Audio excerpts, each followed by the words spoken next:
Você está ouvindo Psicocine, o podcast de cinema e psicanálise do Sesc Rio Preto e do Grupo de Estudos Psicanalíticos de Rio Preto e região.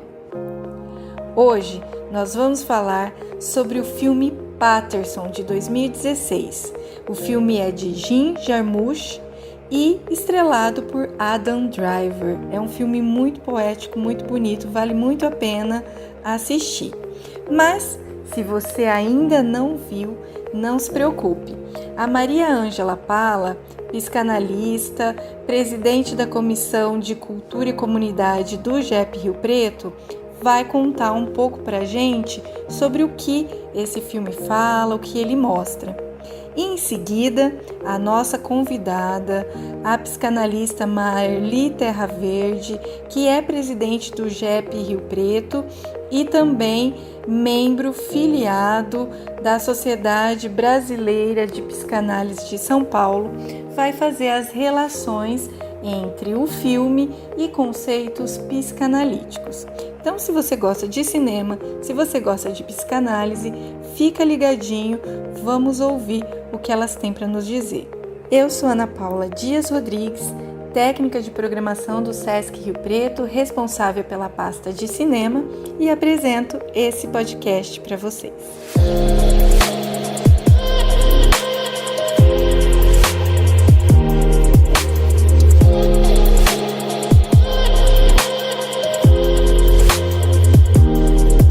No filme, tudo gira em torno de um cotidiano de Paterson, né, que é Adam Drive, que é um motorista de ônibus, cujo nome é o mesmo da linha de transporte, e a pacata cidadezinha que fica localizada no estado de Nova Jersey. Em um curso de 7 dias da semana, acompanhamos a rotina aparentemente repetitiva e sua paixão em escrever poesias sobre os pequenos detalhes da sua vida.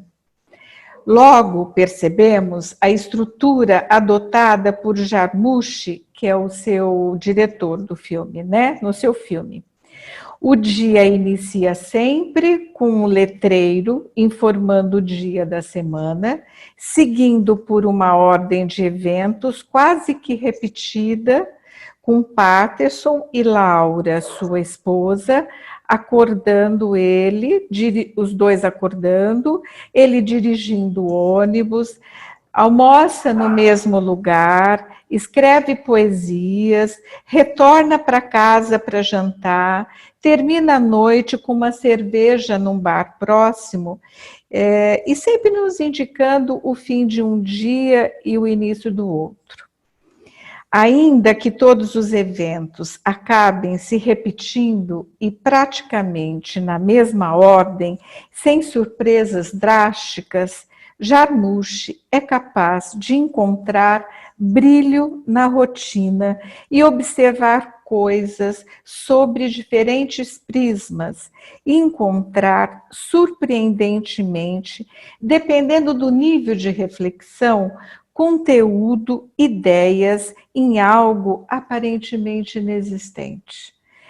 Com um casamento afetuoso, um emprego tranquilo e um cachorro, os dois, Paterson e Laura, não precisam de fatos mirabolantes. Há um vínculo afetivo e é pela sua simplicidade que ele é forte. Eles conversam sobre seus planos e sobre seu dia a dia.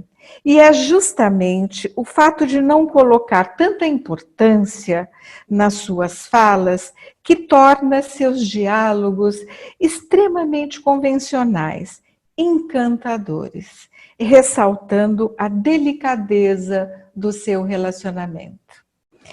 Laura apoia Paterson, escrevendo suas poesias, e ao mesmo tempo que ele dá apoio a ela, e embarca nas ideias dela, acreditando que pode ser a rainha do cupcake, né? Mesmo sem ela saber cozinhar, ou tornar-se uma cantora de música country também, sem saber tocar violão. O cotidiano vai sendo preenchido de sonhos. Pode-se sonhar com uma simples caixa de fósforo no café da manhã, com as palavras escritas nela, transformando essas palavras num megafone. Pode-se sonhar com os sonhos vividos à noite, que pode ser contados de manhã. Pode-se realizar seus sonhos com uma venda de cupcake, realizar os sonhos num mirabolante e peculiar mundo preto e branco, sonhar com o violão Arlequim, com as diferentes bolas da cortina, infinitas coisas mais. Pode-se sonhar, os dois sonham. E é pelo registro do normal que as coisas e os personagens ganham importância no filme. Nós somos convidados a participar do dia a dia do casal. Ficamos esperando qual cômodo da casa, objeto que vai ser customizado por Laura. Paterson é um belo e delicado filme sobre coisas pequenas de nossa vida. É um filme sobre variações belas, sutis, preciosas que uma rotina aparentemente monótona e sem acontecimentos é capaz de nos oferecer. É um filme que nos mostra como a arte é uma forma libertadora de encontrar um novo olhar sobre o convencional já conhecido. Esse filme, então, conta a história, como já disse a Maria Ângela, desse casal, né?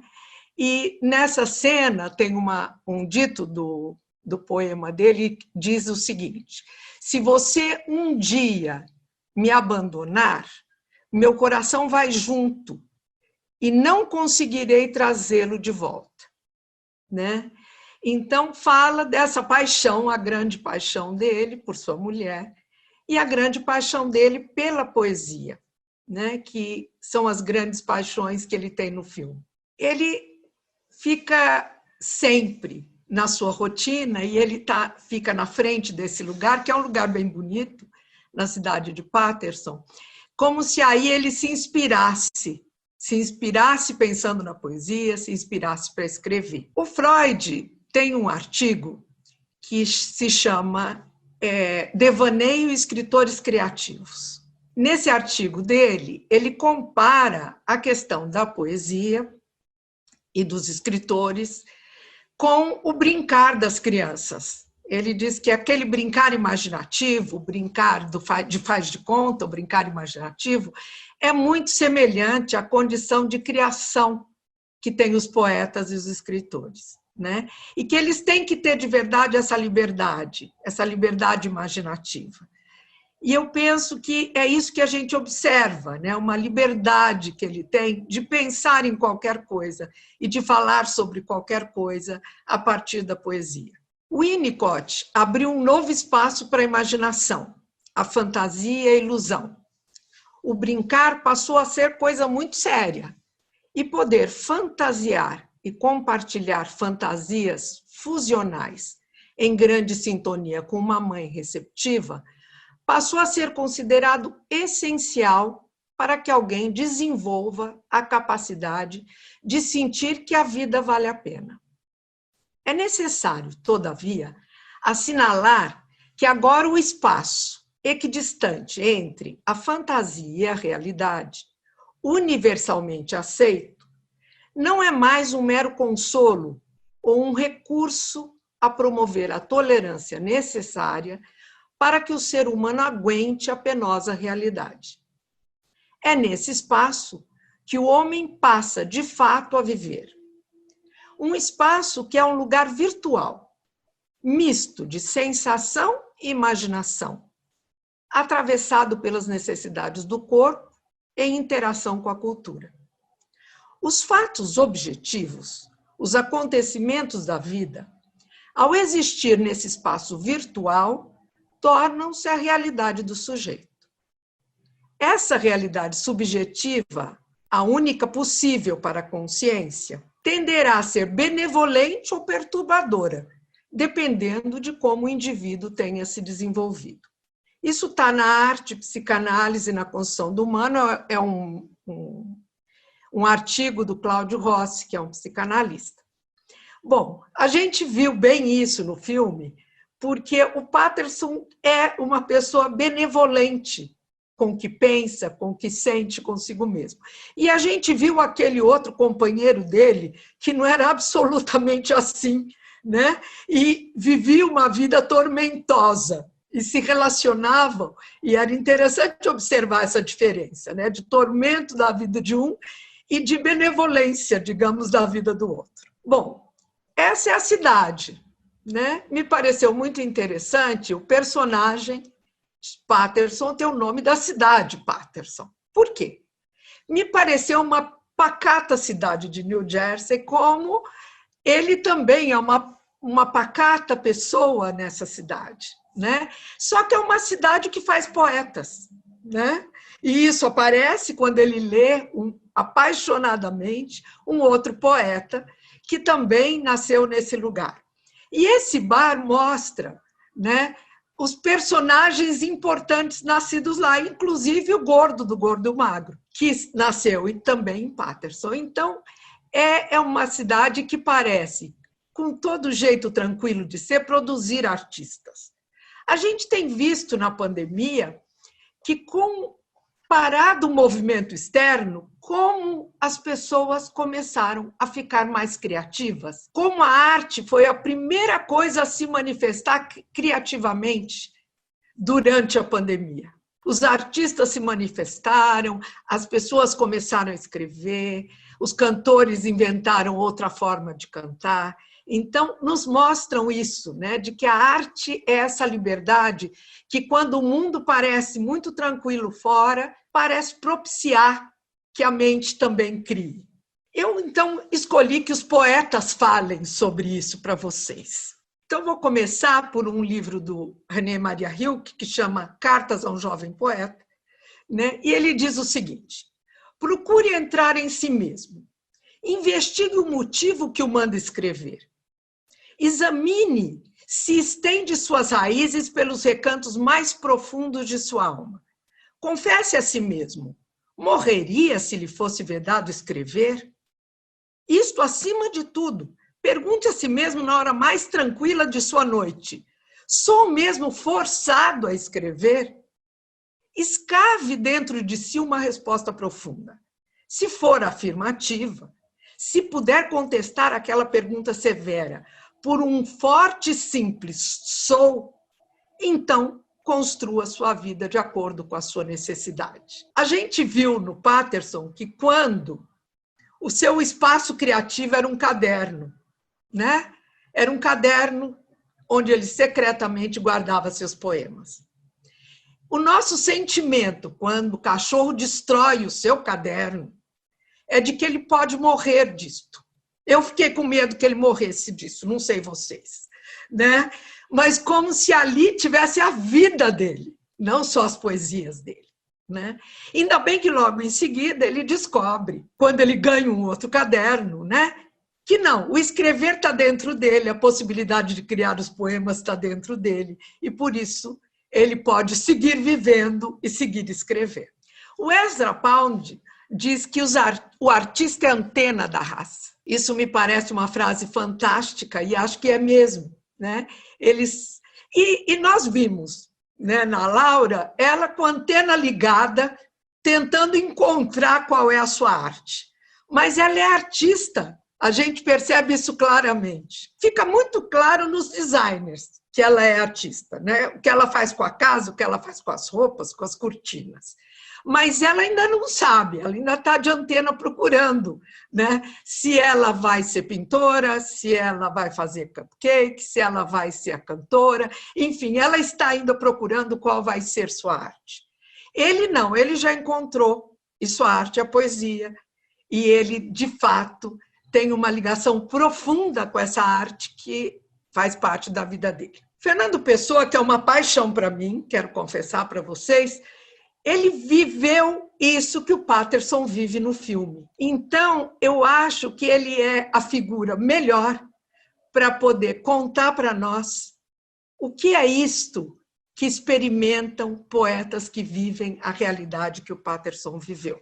Então, vou ler para vocês um poema amado por mim, que chama Tabacaria, do Fernando Pessoa, que eu acho que conta isso para nós. Não sou nada, nunca serei nada.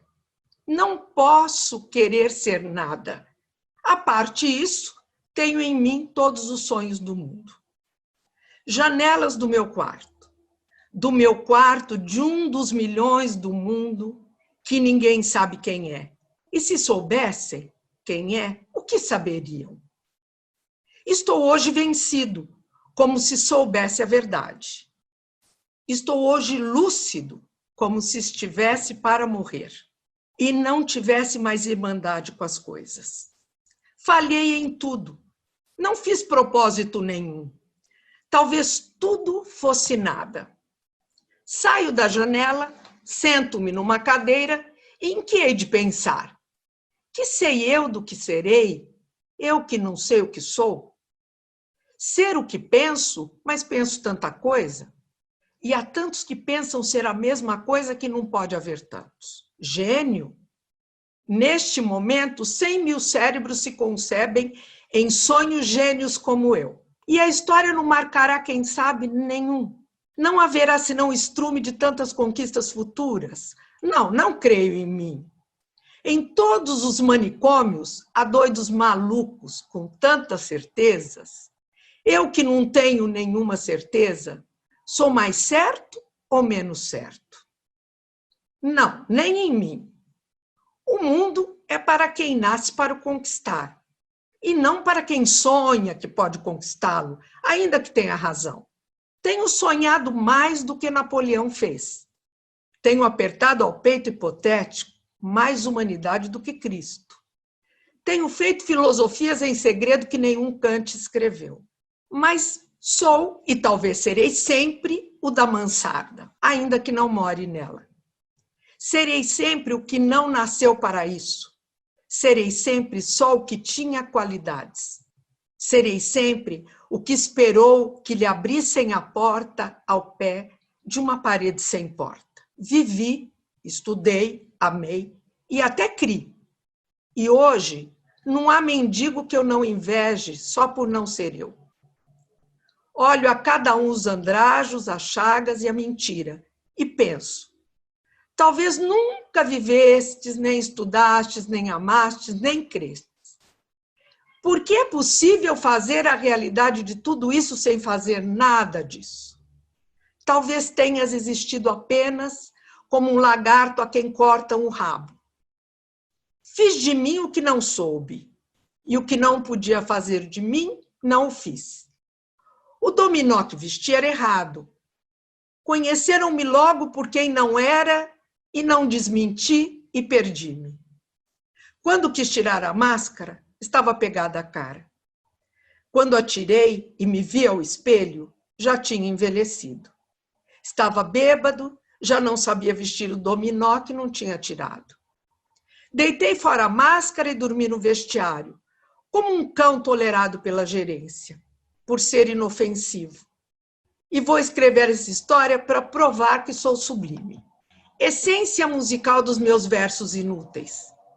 Quem me dera encontrar-te como coisa que eu fizesse, e não ficasse sempre de fronte da tabacaria de fronte, calcando aos pés a consciência de estar existindo, como um tapete em que o bêbado tropeça, ou um capacho que os ciganos roubaram e não valia nada. Mas o dono da tabacaria chegou à porta e ficou à porta. Olho com desconforto da cabeça mal voltada e com o desconforto da alma mal entendendo. Ele morrerá, eu morrerei. Ele deixará a tabuleta e eu deixarei versos. A certa altura, morrerá a tabuleta também e os versos também. Depois de certa altura, morrerá a rua onde esteve a tabuleta e a língua em que foram escritos os versos. Morrerá depois o planeta girante em que tudo isto se deu. E em outros satélites de outros sistemas, qualquer coisa como gente continuará fazendo coisas como versos e vivendo por baixo de coisas como tabuletas. Sempre uma coisa de fronte da outra. Sempre uma coisa tão inútil como a outra. Sempre o impossível tão estúpido como o real. Sempre o mistério do fundo tão certo como o sono do mistério da superfície. Sempre isto e sempre aquilo. Outra coisa e sempre outra coisa. Mas um homem entrou na tabacaria para comprar tabaco e a realidade plausível caiu de repente em cima de mim. Semi-ergo-me enérgico, convencido, humano, e vou tensionar escrever estes versos em que digo o contrário. Acendo um cigarro ao pensar em escrevê-los. E saboreio no cigarro a libertação de todos os pensamentos. Sigo o fumo como uma rota própria e gozo, num momento sensitivo e competente, a libertação de todas as especulações. A consciência de que a metafísica é uma consequência de estar mal disposto. Depois deito-me para trás na cadeira e continuo fumando. Enquanto o destino me conceder, continuarei fumando. Se eu casasse com a filha da minha lavadeira, talvez fosse feliz. Visto isto, levanto-me da cadeira, vou à janela. O homem saiu da tabacaria, metendo o troco na algibeira das calças. Ah, conheço! É o Esteves, sem metafísica. O dono da tabacaria chegou à porta. Como por um instinto divino, o Esteves voltou-se e viu-me. Acenou-me. Adeus. E eu gritei-lhe. Adeus, ó Esteves! E o universo reconstruiu-se-me sem ideal nem esperança. E o dono da tabacaria sorriu. Porque eu sinto que esse poema diz aquilo que eu queria dizer, né? Esse poema foi escrito por Álvaro de Campos, um dos heterônimos de Fernando Pessoa, mas, na realidade, o Fernando Pessoa foi um contador que trabalhou a vida toda numa firma, onde ele ficava embaixo de uma escada, escrevendo a contabilidade. E viveu sua vida quase como um personagem invisível, né? Ele frequentava algumas coisas em Lisboa, mas ele passava quase que invisível e desapercebido. Ele não teve a sorte do Patterson de se casar e ser feliz. Ele teve uma paixão na vida com quem ele não se casou e tinha muita dificuldade de contatos sociais. Mas, na verdade, ele também gostava de um restaurante que ele ia sempre perto da casa dele, como o Patterson, e tinha uma vida extremamente rotineira.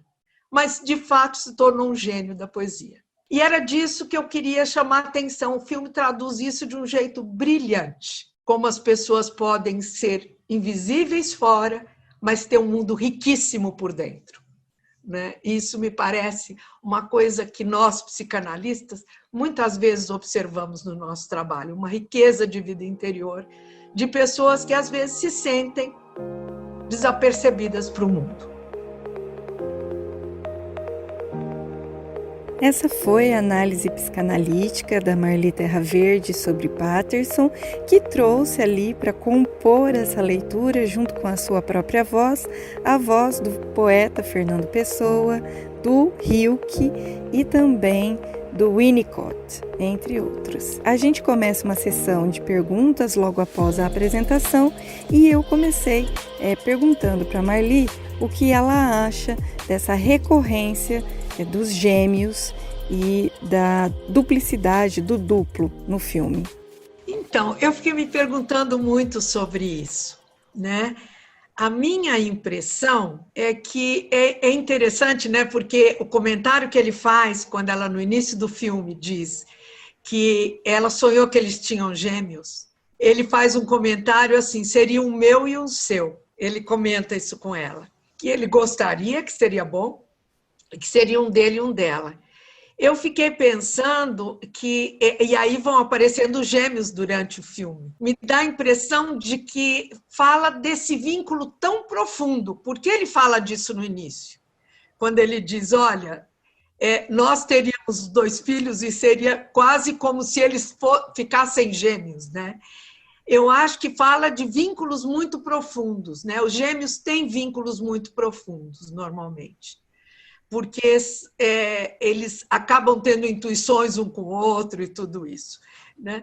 E me parece também que fala de uma gemelaridade entre ele e a cidade, me deu a impressão, né? Com essa questão do mesmo nome dos dois, que até uma pessoa, durante o filme, diz, nossa, é uma coisa muito estranha isso, que você tem o mesmo nome da cidade.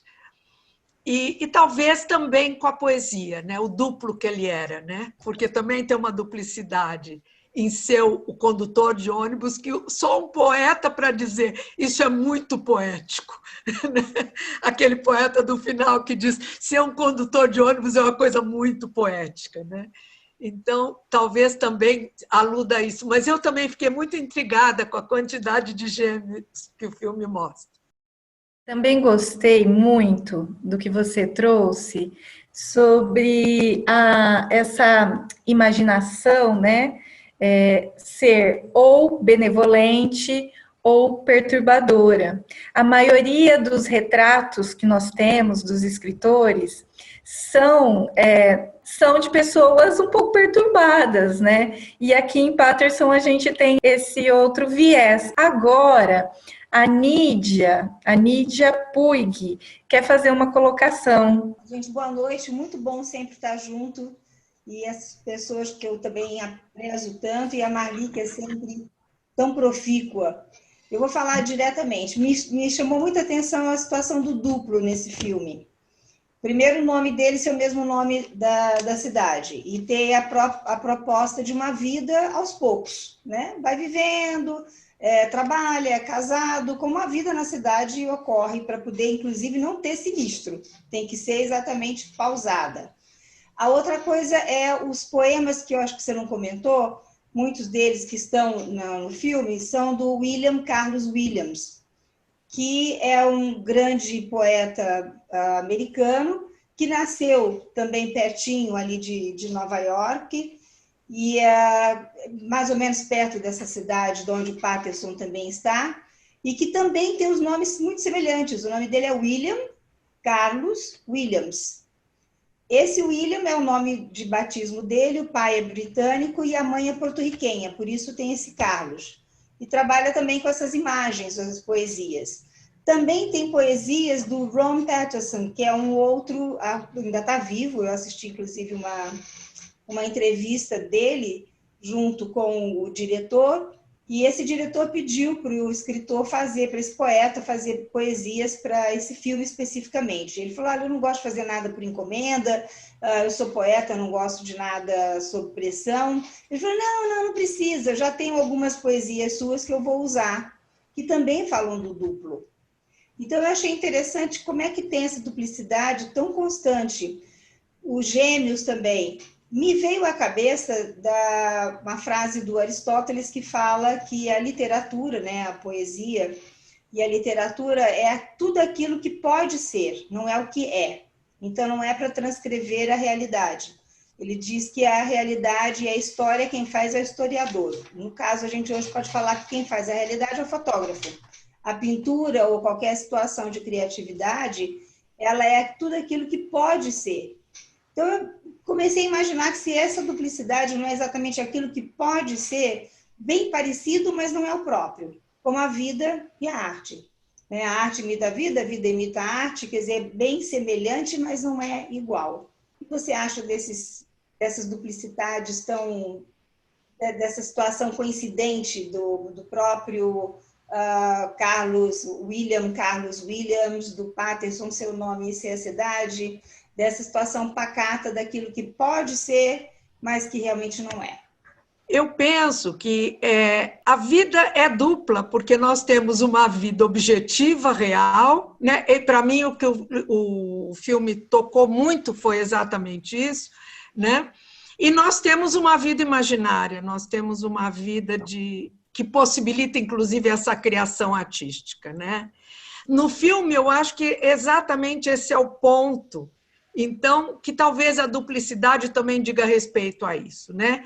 a vida que se leva cotidianamente, mas também a capacidade que a mente tem de criar, que é praticamente infinita, né? Quando a gente pega alguns autores que realmente imaginaram de uma forma coisas que eles não tinham vivido, mas que foram muito além da sua realidade, né?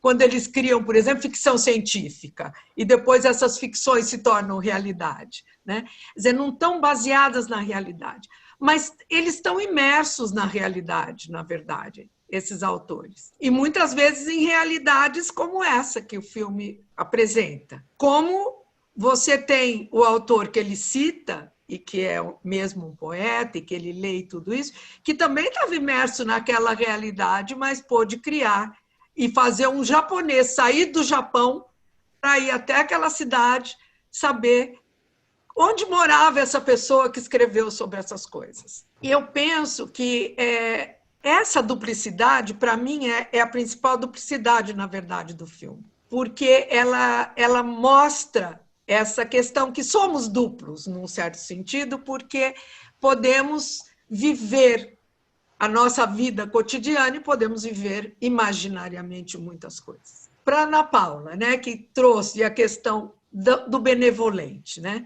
Na verdade, nós psicanalistas consideramos que o início da nossa vida é muito importante para isso, Ana Paula. Se conseguiremos ter uma mente que tem uma capacidade de benevolência conosco e com os outros, ou se viveremos no nosso início de vida coisas assustadoras, ameaçadoras, coisas que nos tenham marcado profundamente, que criem verdadeiros pesadelos para a nossa vida. Essa capacidade da mente vai estar, do meu ponto de vista, sempre tendo como pano de fundo essas experiências vividas no início de vida. E isso vai criar uma espécie de olhar. Quer dizer, nós vamos ver o que acontece no mundo a partir dessas lentes. Então, nós temos hoje a pandemia, por exemplo, e isso é observável. Você vê pessoas absolutamente aterrorizadas com essa situação. E você vê pessoas que dizem, eu estou gostando. A situação está sendo essa. Mas eu estou gostando, porque eu estou vivendo isso, eu estou ficando em casa, eu estou ficando com os filhos. Cada um vê de uma forma. Uns de forma benevolente, outros de forma assustadora. Não, isso não é que vivemos a vida inteira com a mesma lente. Isso modifica dependendo dos acontecimentos e situações que formos vivendo. Nós, psicanalistas, acreditamos que a análise, por exemplo, nos faça usar lentes melhores, se possível, para nossas vivências, porque vamos conseguir entender melhor as coisas.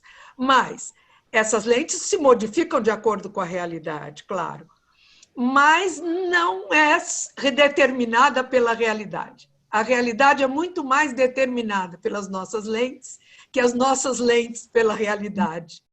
Agora, quem se inscreveu para fazer a próxima colocação foi o Laszlo e logo em seguida vai ser o Giovanni.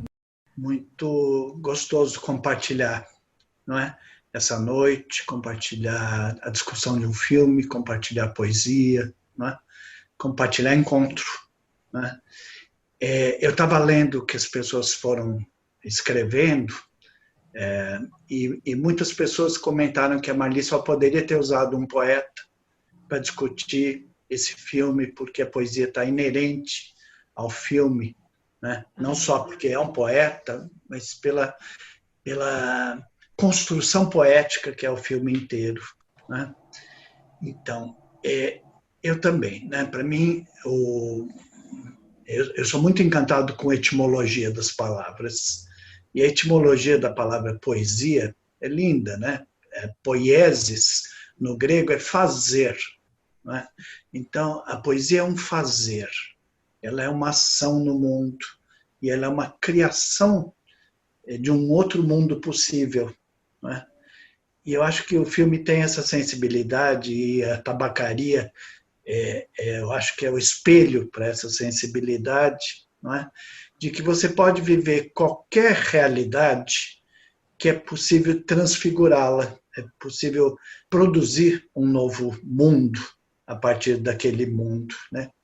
O Freud, né, ele, trabalhando sonhos, ele foi muito específico de que dentro de cada um de nós tem um artista, não é? Senão a gente não sonhava. Não é? Há uma criação dentro de cada um de nós. Mas, de fato, quando você olha o mundo, não é? E o filme também mostra isso, não é?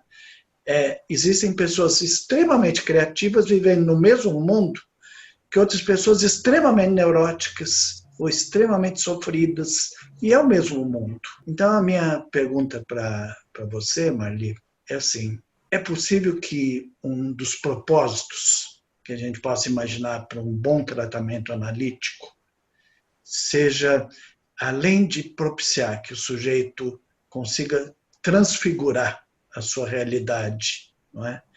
Que ele possa trazer o bem, que você falou da benevolência, né? O belo, que a arte também remete, né? E o verdadeiro como um propósito, entende? Desse viver mais pleno que a gente espera que a pessoa possa ter com a psicanálise, se esse viver mais pleno, junto com a criatividade, não seria, então, um dos alvos de um bom trabalho psicanalítico? O que você acha? Eu acho muito, muito interessante essa formulação toda, né, da poesia como um fazer, e eu penso que, realmente, eu acho muito importante esses aspectos, que as pessoas possam desenvolver esses aspectos, né, do bom, do belo e do verdadeiro, né?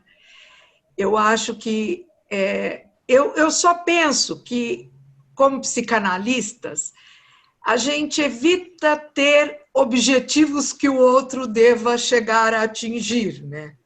Porque ele deve buscar um caminho próprio. Eu não sei se essa é a busca de todas as pessoas também. Mas eu acredito que para viver melhor seria talvez importante que isto pudesse ser a busca das pessoas. E que talvez atingir uma capacidade analítica seja atingir uma capacidade de ir em busca destas coisas o mais que a gente possa. Eu acredito nisso. E penso que o Patterson tinha isso, né? É interessante, ele falava do amor pela mulher, da verdade disso, da beleza dela, né? Ele tinha essa questão com a beleza. E eu penso que a capacidade de amar é uma das coisas que dá muito dessas questões, né? Que você levanta, que se traduz dessa maneira. E eu penso que as pessoas possam amar melhor, sem dúvida, deve ser uma coisa que a gente busque ajudá-las. Digo amar não no sentido só de relacionamento amoroso de casal, mas de ter uma capacidade de ser amável e amoroso, né? Eu penso que isso é uma coisa que a gente busca. E que acho o seguinte, que todo psicanalista devia ser com seus pacientes: amável e amoroso. E que, se for, talvez já esteja ajudando de alguma maneira que isso possa se processar. Agora vamos para a colocação do Giovanni. Eu gostaria de compartilhar com vocês uma cena do filme, Marli, que me chamou muito a atenção, que eu acho que vale a pena a gente pensar a respeito, que é a cena que chega o carro com jovens, alertando o Patterson que o cachorro dele, por ser de uma raça do Bulldog inglês, ele poderia ser roubado. E eu fiquei assistindo o filme imaginando que o cachorro dele seria roubado, o que não aconteceu. Mas o que eu achei interessante é que o Patterson, ele não se incomodou com isso, ele não ficou com a fantasia, com a aflição ou com o medo que algo iria ocorrer com o cachorro dele. Isso me chamou muito a atenção nessa cena, e ele continuou. Ele não quis se perturbar com essa ideia, né? Mesmo como se fosse, vocês jovens com essas ideias vão para lá e não vêm me tirar da minha rotina que eu amo tanto, né? Essa minha paixão que eu gosto tanto, que é a minha rotina, que é a minha vida. Essa é uma cena que eu gostaria de compartilhar com vocês, né?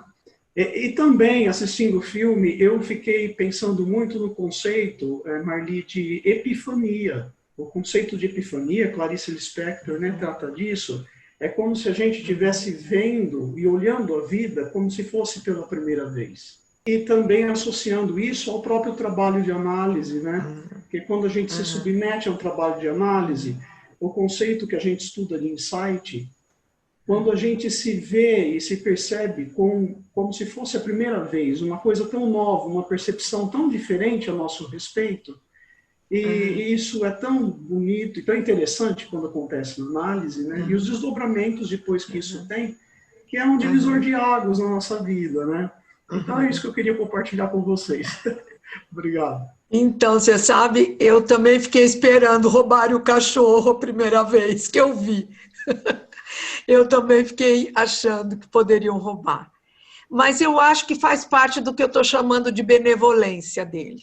Eu acho que tem uma questão que é, se você puder ver a vida de uma forma não paranoide, não tão ameaçadora, não tão de pesadelo, você vai ver a vida de um jeito mais positivo de ver. Portanto, os medos serão menores. Portanto, você não vai achar que rouba o cachorro. É interessante que ele pôs lá e falou, você se cuide, o cachorro. Ele diz, você se cuida porque podem querer roubar você. Né? E eu achei muito interessante isso, né? Como se ele acreditasse que o cachorro, e talvez o cachorro realmente se defendesse, que ele era bravo às vezes. Agora, uma coisa que eu queria comentar, e não comentei em momento nenhum, é que o triângulo edípico daquela, ele, a mulher e o cachorro, né, gente? É o triângulo edípico incrível. O cachorro tem uns ciúmes daquele casal impressionante. Ele destrói o caderno no dia que os dois saem juntos e ele fica, né? Ele é um filho que eles não tinham vivendo aquela situação. É muito interessante isso, me pareceu.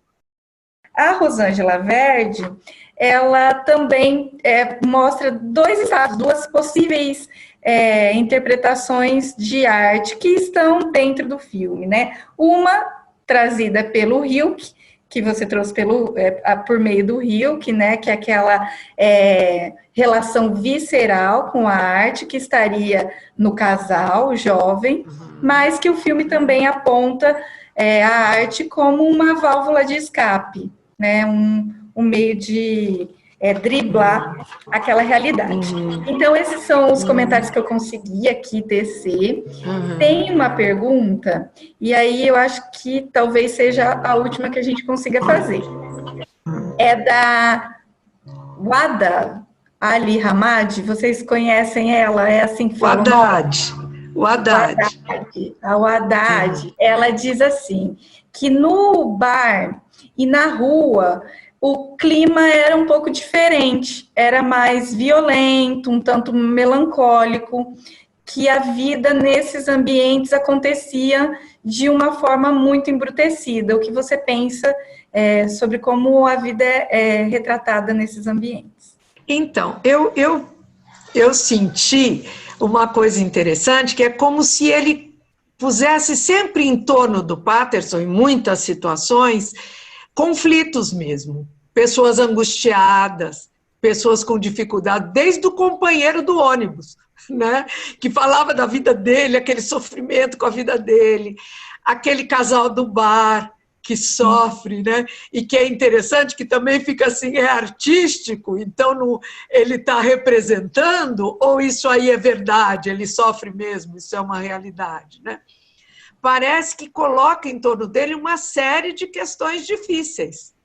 Como se ele, na minha opinião, né, claro, como se ele quisesse retratar de que ele tinha uma vida que a gente poderia considerar até um pouco uma proteção quase autística, assim, né, para aquilo tudo, enquanto ele vivia placidamente a própria vida dele, assistia tudo aquilo acontecer e respondia, minha vida vai bem, está tudo bem comigo, né?